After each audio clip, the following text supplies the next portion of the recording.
It's not set to the beat of the music. It's based on true strength training and sets and reps and progressions, and really teaching women those principles and teaching them not to be scared to pick up heavy weights, and that it is for you and it will empower you. That's something I feel like I preach all the time because I truly believe that strength training is very empowering, not only in the gym, but outside of the gym as well. And that it transfers to so many different aspects of women's lives. I think that now there's a lot of attention put on women doing things for themselves and being independent, and there's a lot of talk on all the different pressures put on women.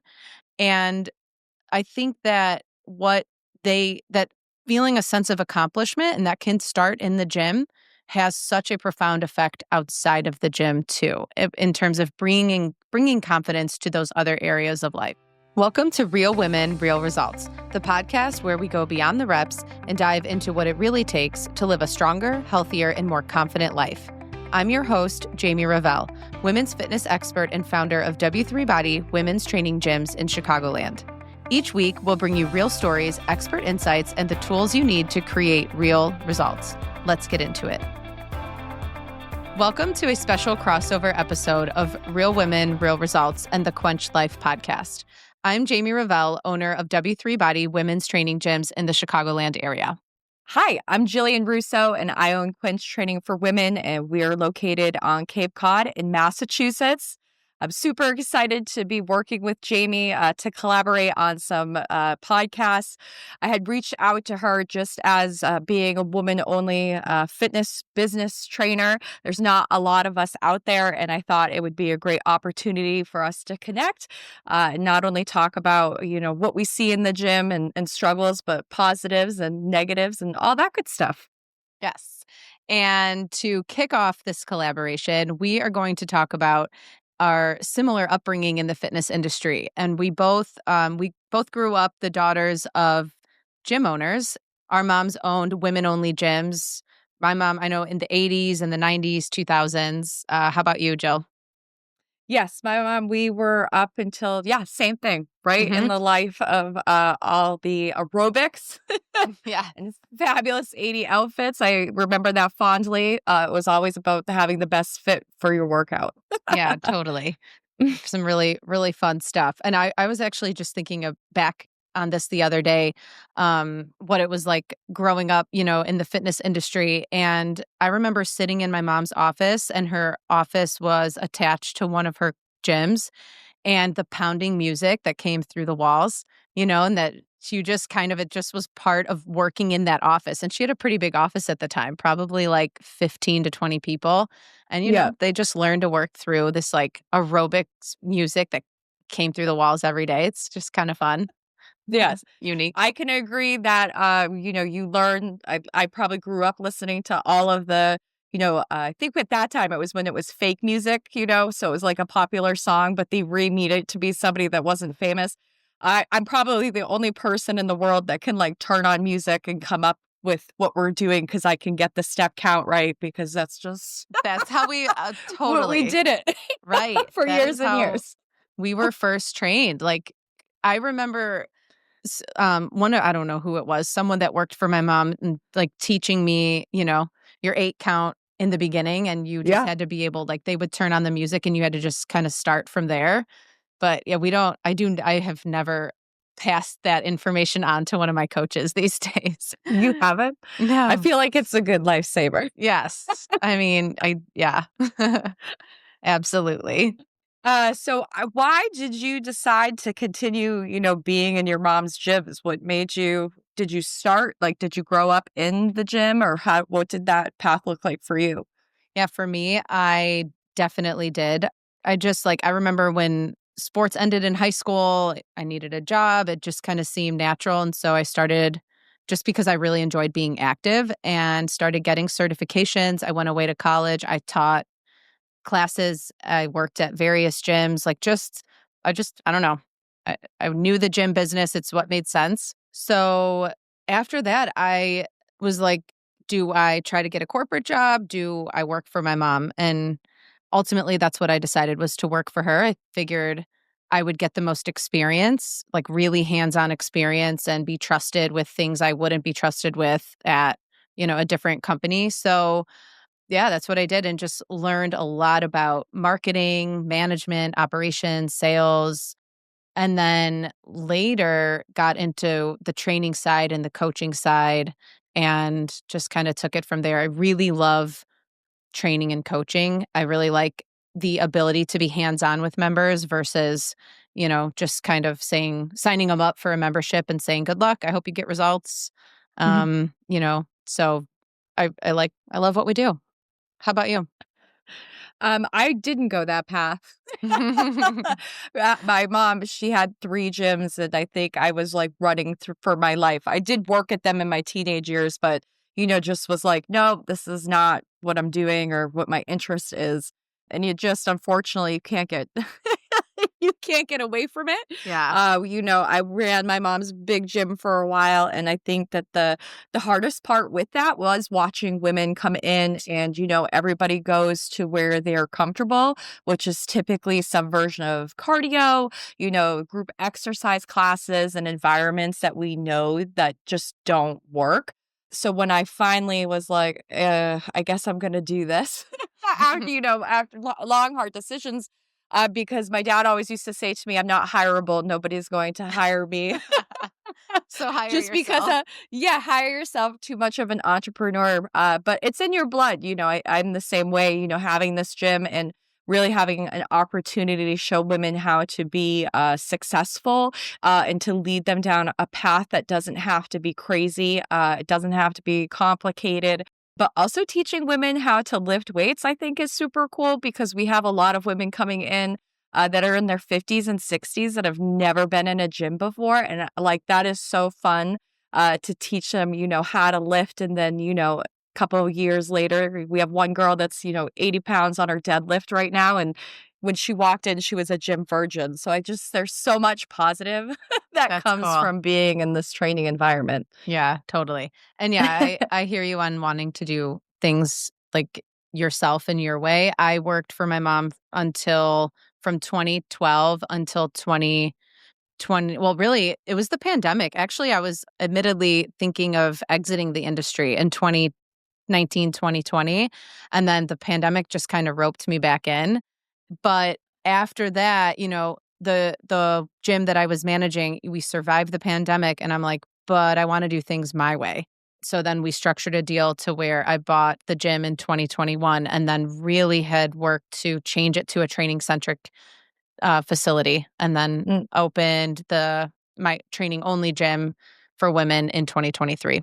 Yeah, that's really So, awesome. mhm. It's hard to do because I feel like being in my mom's gym, everybody would always say to me like, "Oh, your mom wouldn't do that," or "Your mom, Ugh, your mom, your mom, your mom." it So it's always is. hard to like make your own mark on something. When your mom, like for my mom, she was a warrior for 36 years. She ran like amazing gyms.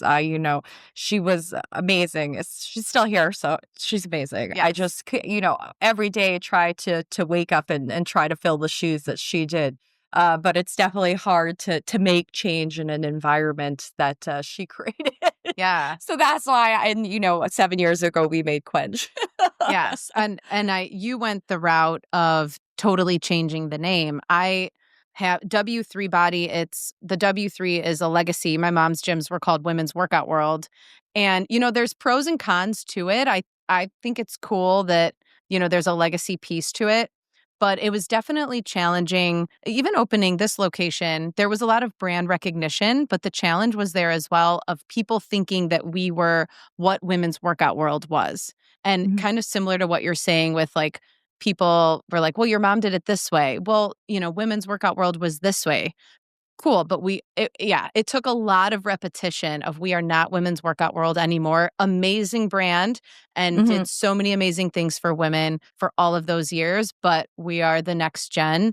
And so we have to start thinking and acting like that next generation. So it was a mindset shift for a lot of people. So yeah, there was a challenge, is a challenge even still staying in that location. But I think we've done a good job year after year of helping members just paradigm shift kind of.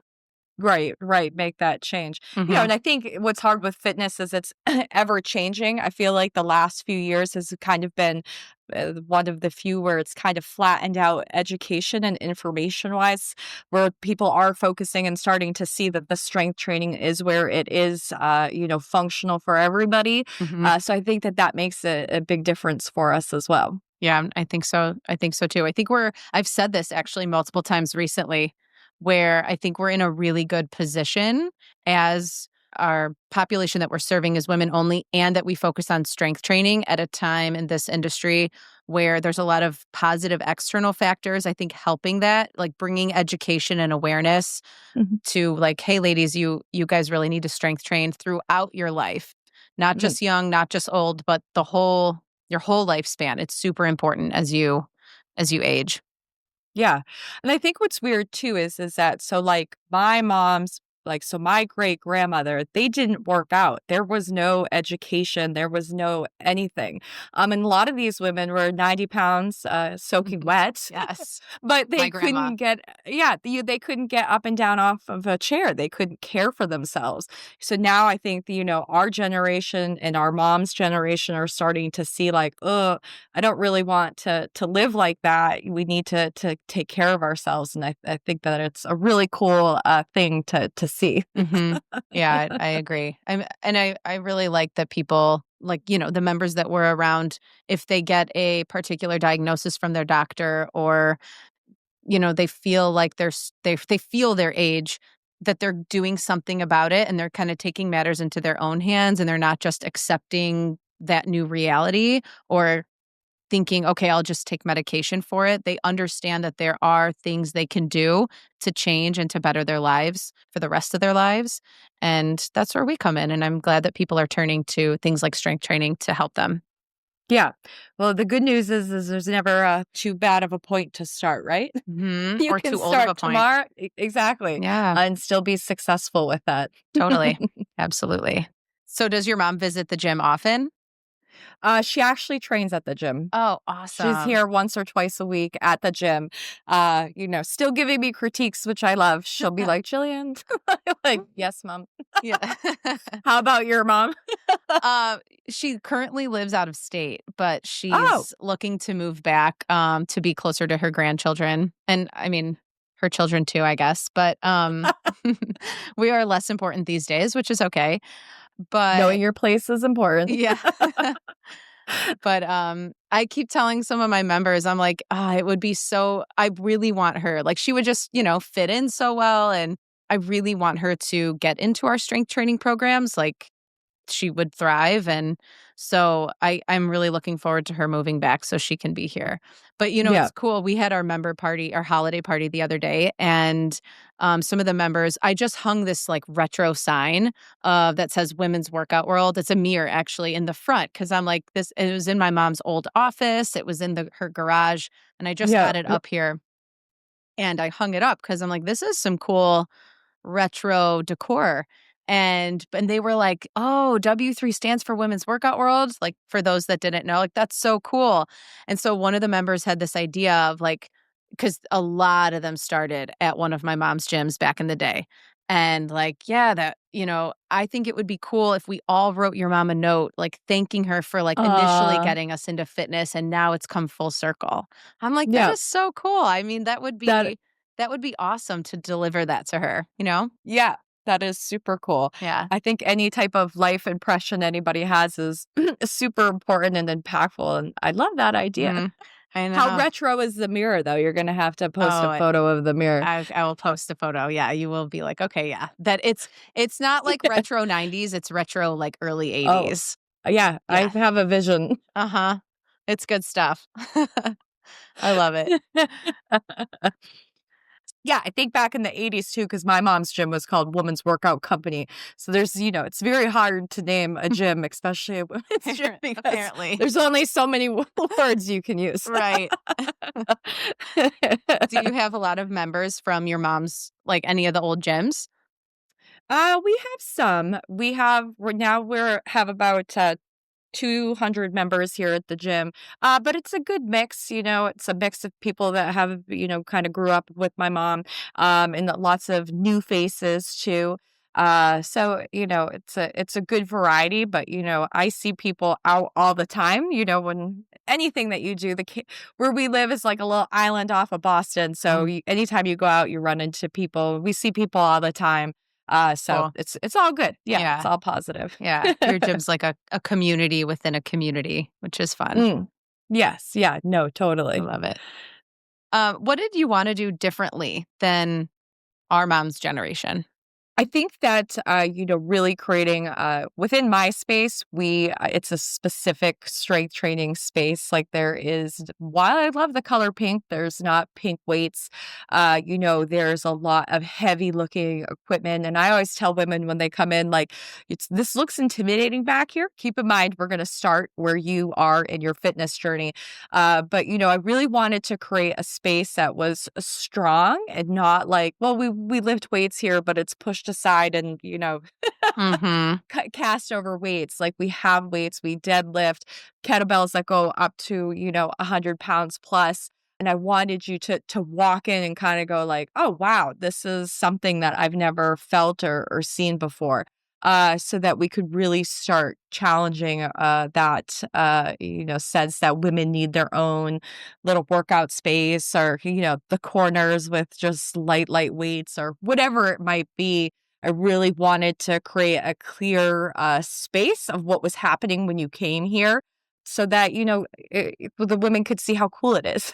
Yes. Lifting weights is so cool. Yes. Cool. And like, I mean, I agree. I totally agree. I think the difference is the emphasis on strength training in a way where it's truly strength training and it's not light 3-pound pink weights, part of like aerobics routine. It's not set to the beat of the music. It's based on true strength training and sets and reps and progressions, and really teaching women those principles and teaching them not to be scared to pick up heavy weights and that it is for you and it will empower you. That's something I feel like I preach all the time because I truly believe that strength training is very empowering, not only in the gym, but outside of the gym as well. And that it transfers to so many different aspects of women's lives. I think that now there's a lot of attention put on women doing things for themselves and being independent and there's a lot of talk on all the different pressures put on women. And I think that that feeling a sense of accomplishment and that can start in the gym has such a profound effect outside of the gym too, in terms of bringing confidence to those other areas of life. So that what I feel is a little bit different. Not that they didn't have a great message, they absolutely did. Of course, they focused on women's fitness, but it was a new industry. If you think Mhm. like it, and especially women-only gyms in the 80s and 90s, it was so new and so unique and was so awesome. And now this next generation with us is even better. Yeah. Yeah. Yeah, well, I think like most things when it comes to anything women, we're always a couple years down the line before there's any type of research done or information coming down the line of what's good for us. I always appreciated my mom because she always pushed the limit on making sure that the gym was growing, changing, moving along. At one point I remember we had a pool. We used to do, group exercise, Wow. and I remember sitting in when we told everybody we were shutting it down and everybody was crying. So, my mom always, well, it's a good thing, right? Because you have to push that to grow and so that you can deliver. I think that's the biggest thing I learned from my mom was to not be like afraid of the growth and pushing it to get it to where it's going to be best. Yeah, and While everybody change. might not see, yeah, where you're going, that's my job. I feel like, my job is to show you where it is you need to be successful. And we should be leading the way to do that. Yes. Yeah, funny you say that because I would like to write a book of all the sayings, like, that stick in my head from things I've heard my mom say multiple times throughout the years, like lessons, but from my perspective. One of those is, yeah, imagine that. Um, one of those though that she always used to say is evolve or die. And she would like, I just distinctly remember just very similar to what you're saying, they were so focused on, they had aerobics and group exercise and stuff. And they brought in at the time, they just called it functional training. And it was it was more like we do large group team training still, and it's cardio core based. But at that point, it was just, I don't know, whatever was under the umbrella of functional training. And they did, I don't know, maybe 12 people. So it was like this weird mix. But there were so many people against it, which is so crazy. And she was like, no, I see this being such a big part of the industry. And this was in probably 2010, where she's like, "What we need to keep evolving and we need to introduce kind of this new style." Well, it's not new, but to them it was Mm. new style of training. And yeah, it's crazy that people fight change and they don't always go along with it, but we have to be the ones that are creating those new paths. Yeah. Mhm. And educating, right? I think so Mhm. much of it is really just educating, and educating. Just because so many people are experts now, and so many Mm. people are out there giving out information, and people believe it. I think that that's the hardest part with the members that I work with is like we can do all this, but you have to really hone in, and you need to not talk to your girlfriends about it. You need to put blinders on and just go and do what we're talking about, but don't get Yes. anybody's advice because Yes. then you're going to get all messed up and off track. Right. Totally. It's funny that you say that when you were talking earlier about members who are in their 50s, 60s joining, they've never been in a gym before. Those are my favorite people that join because they're not going to TikTok and being influenced by your gurus, right? Mm, Like they're here because they are going to listen to what you're saying and they believe in it and they stick with it, which is awesome. yeah. Yeah, those are my favorite. Those are my favorite. Yeah, my favorite of all of them are my favorite, but Yes. Yes, well, everybody is my favorite too. But I think it's just so fun that, to be I just like just watching the progression of yeah, that. So, just learning and getting the education, how cool and proud of themselves they are for accomplishing cool adventures in the gym. right, totally. Yeah. And something I think is awesome too about women-only gyms is that because everyone feels they come here to feel comfortable naturally because it creates this really well, at least I know you and I both do create this really welcoming space that it's a very diverse culture with all of the ladies, but in particular a diverse age range. So you have like your 25-year-old working out next to your 65-year-old and and it just creates the best atmosphere, I think. And people like get along and they love it and like they look for those people to work out in their sessions because like that's who's in it all together. It's just Mhm. really Mm. cool. Yeah.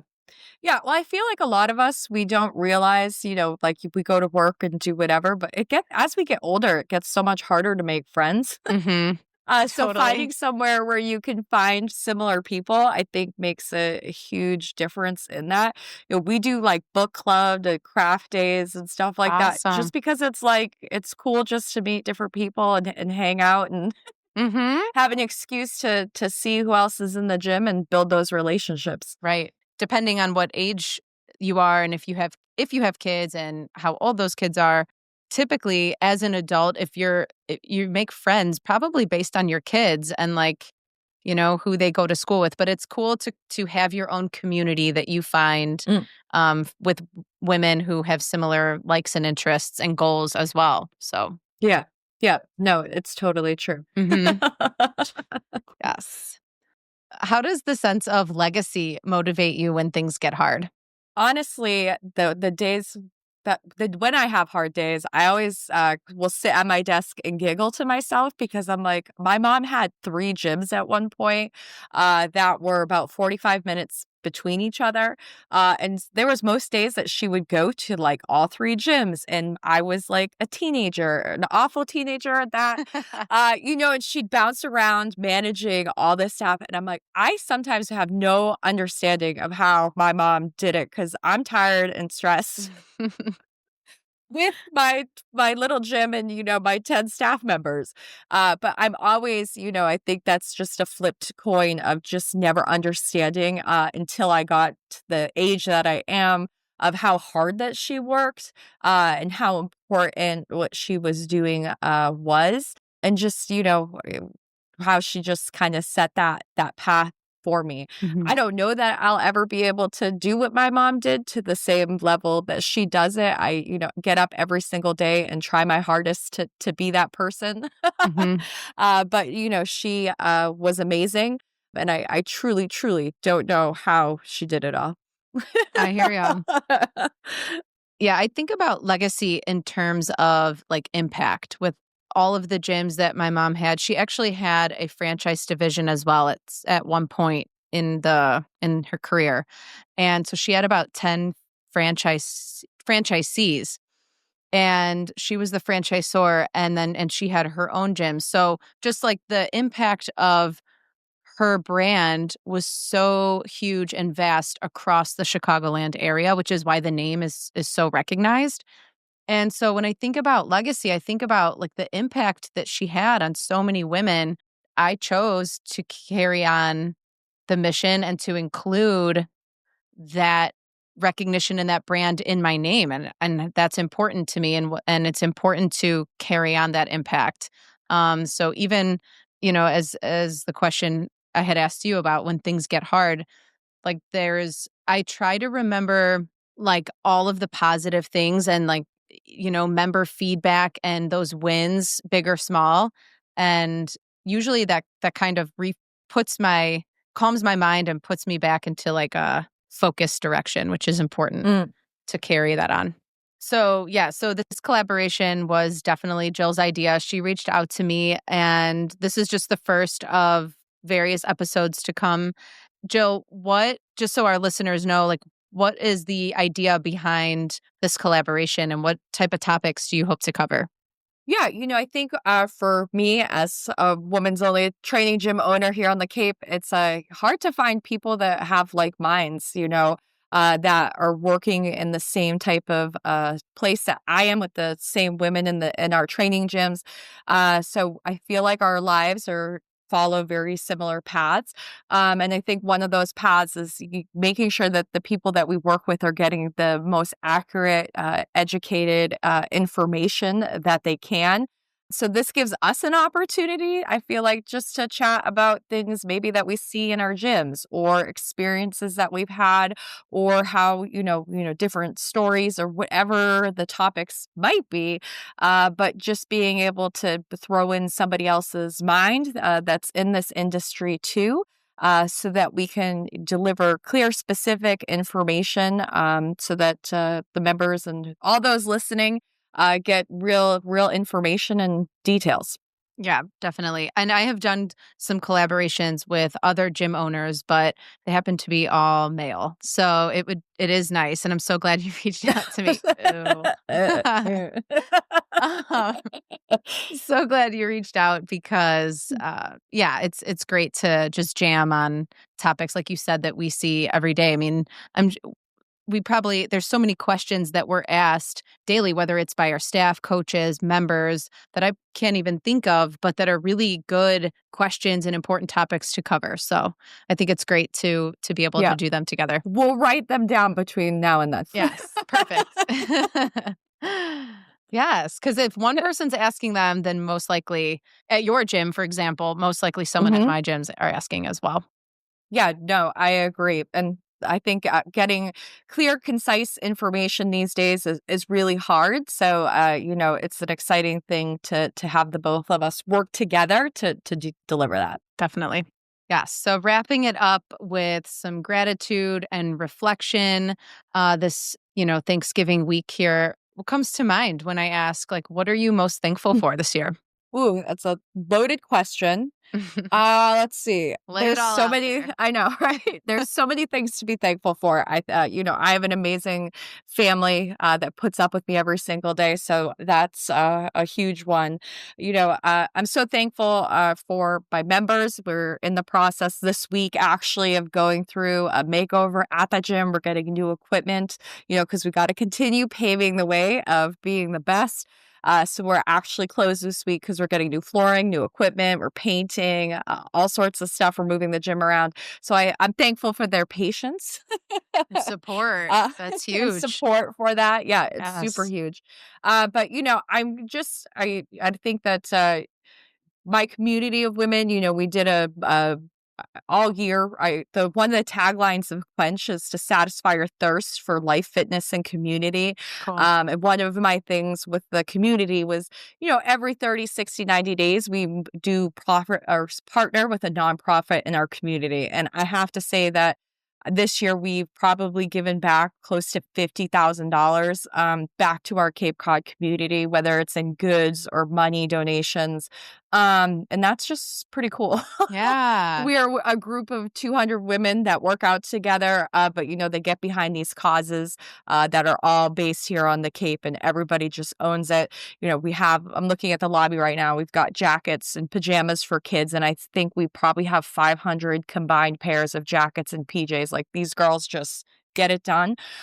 So that is what I'm most especially thankful for this time of year, is having a group that will help give back so quickly Yeah. and Wow. effectively. That's incredible. That's absolutely Yes. incredible. Yeah. Congrats on that. Oh, wow. Well, I guess I like to reflect on this year in general and what's like, how are we, and when I say we, I mean the gyms, like, how have we gotten to this point? And I think that all the coaches and the staff who show up every day when it's not that easy, and who show their support to the members and also to me to be able to carry forward and really carry on our mission. I'm just really thankful. I was just telling someone today, like, we have such an awesome team, and there's always really great team members, but sometimes there's a lot of moving parts Hmm. and it's not that easy. And my mom actually always used to tell me this, where like when you have a good team around you, waking up and going to work is fun. And Hmm. that's what I feel right now, and I'm really thankful for that, because there's definitely been points where it hasn't been fun, and also those same teams that make it fun make the really stressful times less stressful, because they show support and they're like, we're gonna figure this out, or we're gonna carry Yeah. through.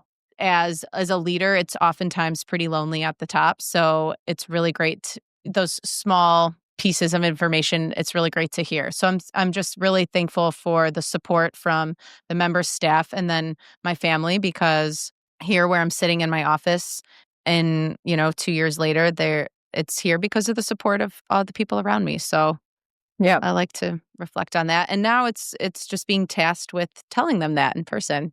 Yes. Not just this file. I'll Which is just the send them the hardest link. part. Yeah. Listen to this. I give you a shout out. I Yes. promise I love you. Yes, indeed. Yes. We don't say it enough. So, It's true. It's mhm, totally true. absolutely. Oh, all right. So, well, thank you for jumping on today. Yes. Thank you. Thank you Yeah. for the idea for this collaboration, and to many more. Yeah. I hope you have a good Thanksgiving. Yes. Likewise. Happy Thanksgiving, everybody. Happy Thanksgiving. And if you enjoyed this episode, make sure that you're following both the Quench Life podcast and Real Women, Real Results. We'll be back soon with more conversations that celebrate strong women, real stories, and the legacy that we're all a part of. Thanks for tuning in to Real Women, Real Results. If you loved this episode, be sure to follow the podcast and leave a review. It helps more women find these powerful stories. If you're local and want to join our gym, check out our 4-week trial. Head to train@w3body.com for more info. And don't forget to follow us on Instagram, w3body_Berwyn and w3body_Elmhurst for more strength, support, and community. See you next time.